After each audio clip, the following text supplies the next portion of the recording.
السلام عليكم ورحمة الله وبركاته. بسم الله الرحمن الرحيم.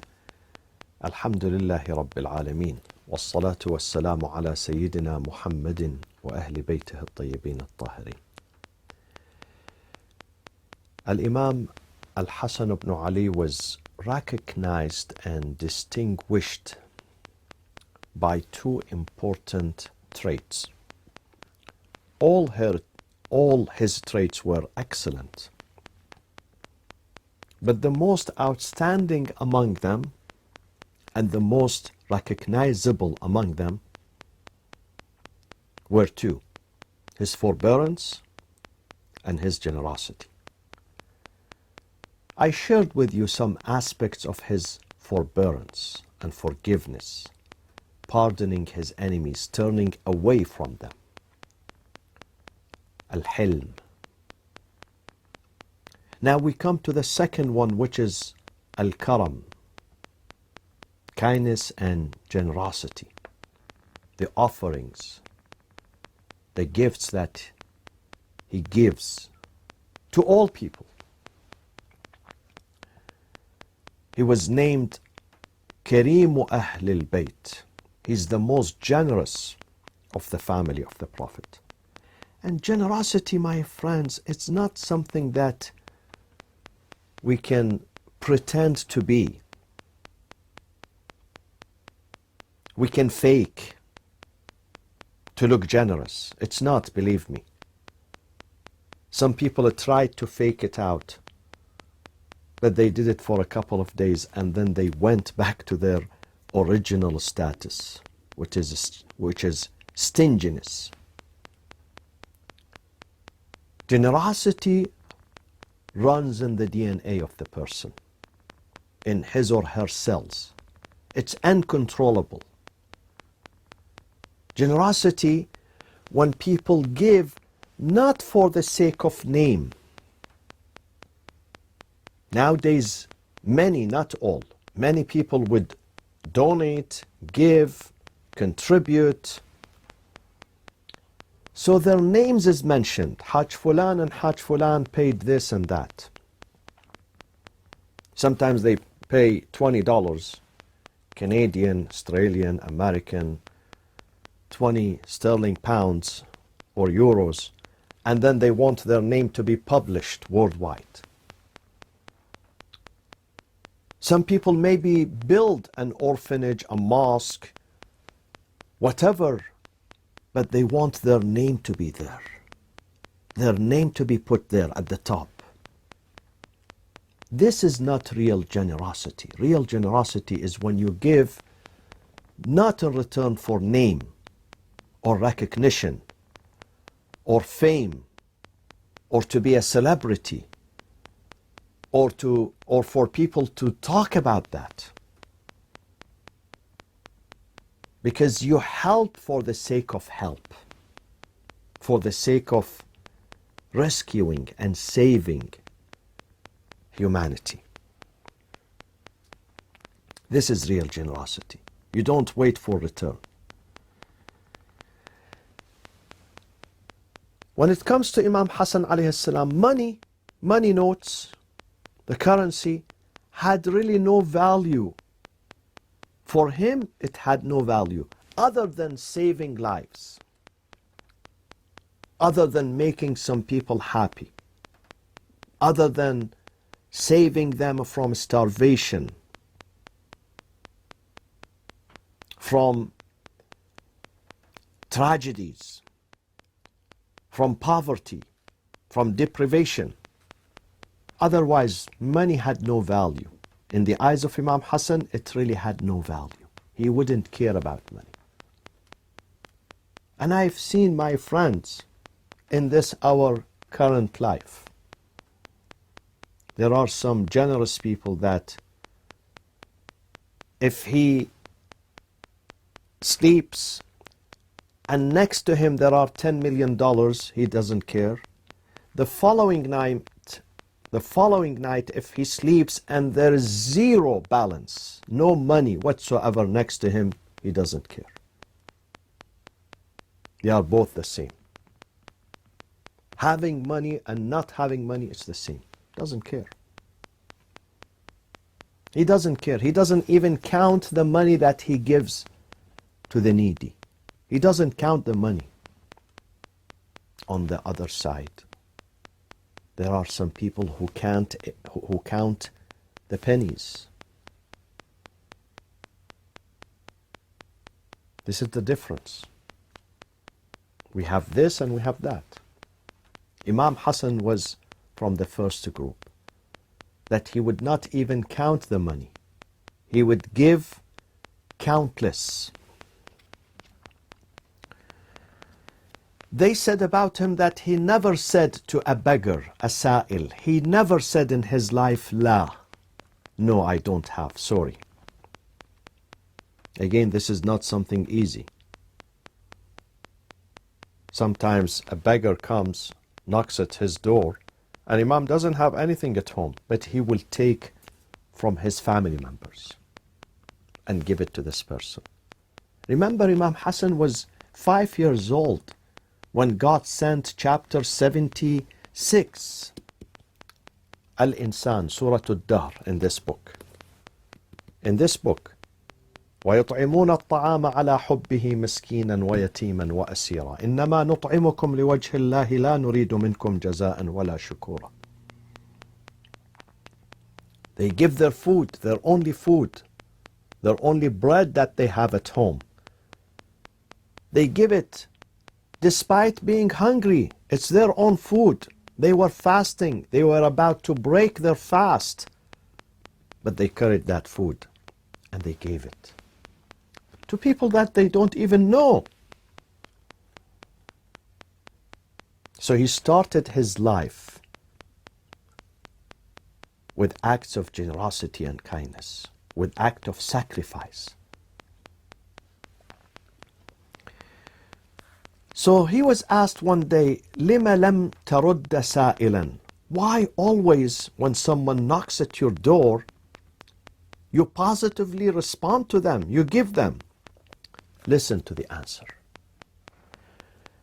فَأَجَابَ إِنِّي لِلَّهِ سَائِلٌ وَفِيهِ رَاغِبٌ. I myself is a beggar when it comes to my Lord. I beg him every single day. I beg my Lord every single day for everything. وَأَنَا أَسْتَحِي أَنْ أَكُونَ سَائِلًا وَأَرُدَّ سَائِلًا. And I feel too embarrassed to be myself a beggar asking my Lord, and then when a beggar comes to me asking for help, I would reject him or her. وَإِنَّ اللَّهَ عَوَّدَنِي عَادَةً أَنْ يَفِيضَ نِعَمَهُ عَلَيْهِ. And God has taught me this habit every single day. He would not change his habit. He would not change his blessings. That he would pour his blessings and his bounties on me. وَعَوَّدْتُهُ. And I gave a promise and a pledge to God, أَنْ أَفِيضَ نِعَمَهُ عَلَى النَّاسِ. That I also give and pass his blessings upon me. I pass it to the people. فَأَخْشَى إِنْ قَطَعْتَ الْعَادَةَ أَنْ يَمْنَعَنِيَ الْعَادَةَ. I fear that if one day I stop passing God's blessings and bounties to the people around me, that he also would stop his bounties upon me. Imam Hasan knew that when he gives, God will give. And Imam Hasan taught many people this principle, that don't withhold مخافة الفقر, خشية الفقر. That, oh, one day when you keep giving, you're going to be broke. You're going to be poor. You're going to be needy. As long as you give to the right cause, God will supply you. The line of supplies is continuous. It would not stop. You can stop it yourself when you choose not to give. We have to learn this quality of generosity. Muslims have to learn this. The Shias of Ahlulbayt, the followers of Ahlulbayt, they have to learn this quality of giving, giving with generosity. There are certain communities in the midst of the Shia who have to learn the quality of generosity. They are good when it comes to prayers, to fasting, to ziyarah, to hajj. But when it comes to giving with generosity, they are not good. They have to learn to give. Don't be stingy. Don't be fist-tighted. وَلَا تَجْعَلْ يَدَكَ مَغْلُولَةً إِلَىٰ عُنُقِكَ. Don't be fist-tighted. You have to give. This is the supply of the Lord upon you.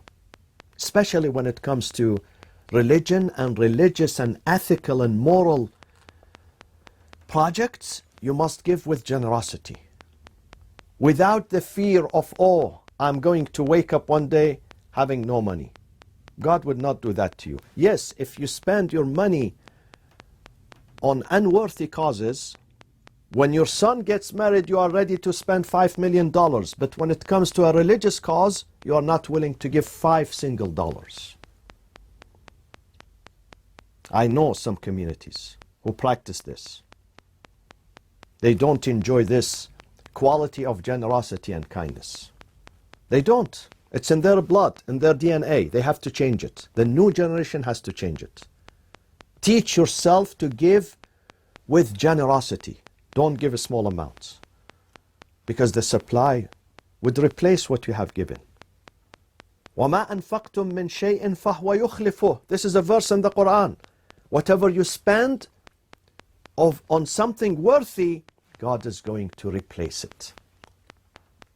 That is the strategy of Imam Hasan alayhi salam. One day, a Jariyah, a female servant working in his house, she greeted him in the morning with a bouquet of flowers. They say, طاقة ريحان, a bouquet of basil flowers. So Imam answered her, he said, you are free. I set you free. He gave her freedom. So some people came to him and they said, this is too much. She just gave you something which is worth, let's say, 1 dirham. And you gave her freedom, and she's worth, let's say, 1,000 or 10,000 dirhams. He said, yes, because this is the logic of the Quran. God says in the Quran, God taught us, أَدَّبَنَا رَبُّنَا في كتابه فقال وإذا حييتم بتحية فحيوا بأحسن منها. And when someone greets you with the greetings, then return the greetings with something better. وَكَانَ أَحْسَنُ مِنْهَا اعْتَاقَهَا. The best greetings, the best answer to her greetings is to set her free. That is the generosity of Imam Hasan alayhi salam. Again, another story we learn from him, which has written in several books on the life of Imam Hasan. A person comes to him, and this is a very meaningful story, my friends. We should reflect upon it. Someone came to him asking for help. So the Imam said to him, اكتب حاجتك في رقعة وادفعها إلينا. Rather than asking me, just write it down on a piece of paper, send it to me, I will grant you your need. So when he did so, Imam أمر بضعفها له. When Imam read what he wants, let's say he asked for 100 dinars, Imam said, make it 200 dinars for him. Double the amount. قال بعض الحاضرين, someone who was sitting there, ما كان أعظم بركة هذه الرقعة عليه يا ابن رسول الله. Wow, look at the blessings of this piece of paper. He asked for 100 dinars. You gave him 200.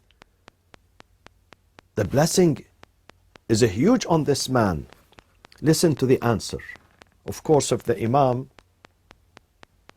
is one of us who are reluctant to give, one of those people in the communities that they don't want to give. And when they are asked to give, as if you are taking, extracting their hearts from their chests. For some people, it's easy to take the heart out of the chest than getting 10 single dollars from their pockets or wallets. Then, of course, the Imam would say, yes, of course, my blessings, I am so generous. But the Imam said exactly otherwise. He said, in fact, the blessings of him is greater than my blessings on him. His blessings over us, for us. His favor over us is bigger than my favor over him. Barakatuha alayna a'zam. The blessings of this piece of paper that he wrote is bigger on us. حين جعلنا للمعروف أهلا. When he came to us and he addressed us and he asked us and he didn't ask others. He gave a credit to us. He's doing us a favor when he came and asked us and he did not go to someone else. See, some people, when you ask them, they get offended. But some people, when you ask them, they get happy. They say, thank you for asking me, not going to someone else, coming to me. And I also have seen this example in my life. One day I was saying to one of the merchants, successful businessman, but very generous in our community, that I'm sorry, sometimes I am referring this person and that person, people of need, to you. He said, don't feel sorry, say it. This is a privilege for me. This is an honor for me when you send them to me. Don't feel sorry. Don't feel embarrassed.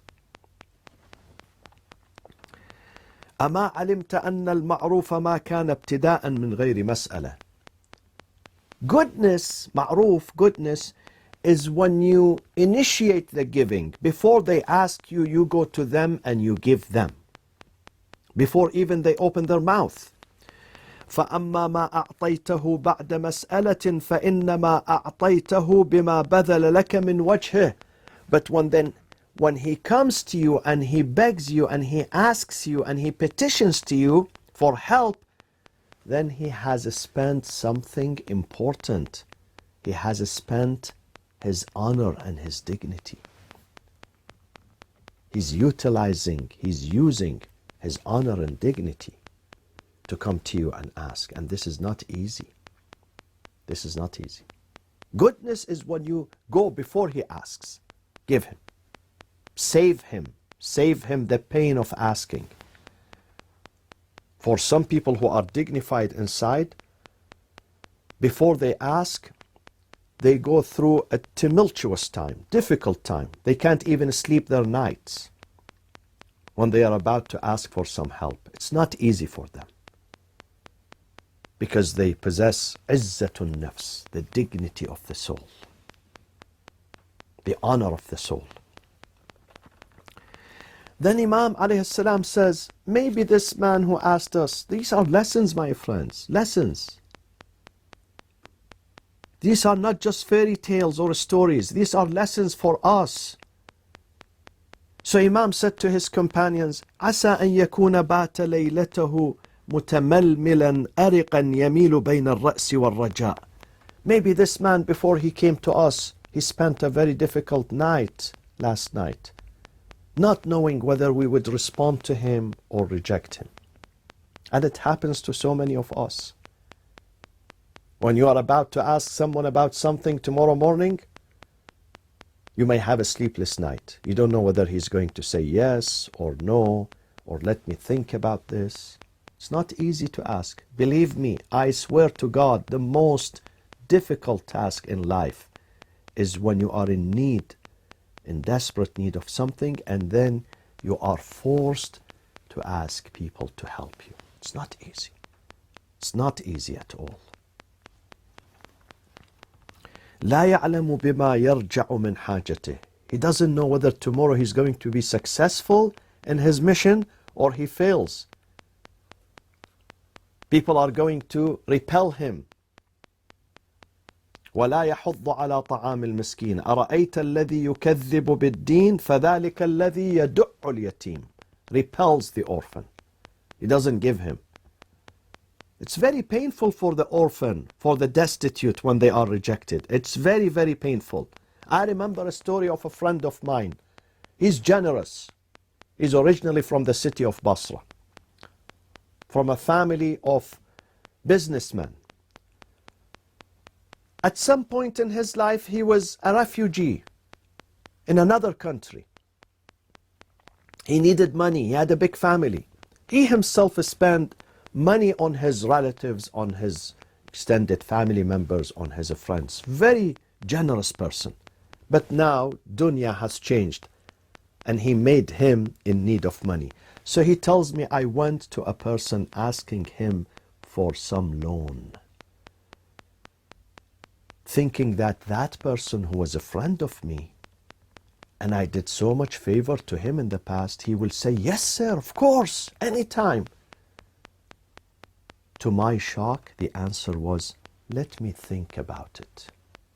He says, when he said to me, let me think about it, as if they hit me with a huge rock on my head. I wish I died that moment. He says this. He said, I wish death for myself out of humiliation and disgrace.